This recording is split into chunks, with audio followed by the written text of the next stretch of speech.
Hajipur Islamic media উম্মাহর স্বার্থে সুন্নাহর স্বার্থে কেরাত হামদ নাত ইসলামিক ভিডিও ওয়াজ মাহফিল প্রচার করে থাকে।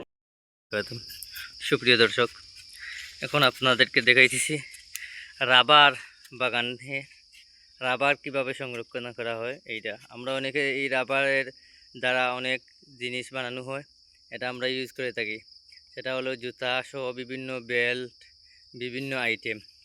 তো দেখতেছেন এই রাবার কাটা হয়েছে, গাছ কাটা হয়েছে, গাছ থেকে রাবারে যে আপনার রস সেটা পড়তেছে এবং তার সাথে সাথে এটা সংরক্ষণ হইতেছে। ঘন্টা 2 ঘন্টা পরে ওনারা এগুলা সংরক্ষণ করবেন, তারপর এগুলা কোম্পানির মধ্যে দেওয়া হবে।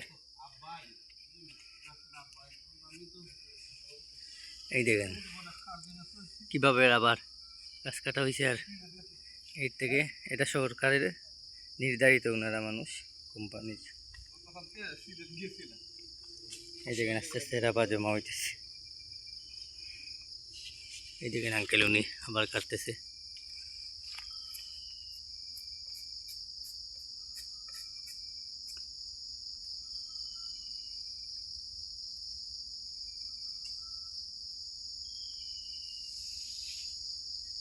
এই দেখুন এই গাছও থেকে রাবার করতেছে।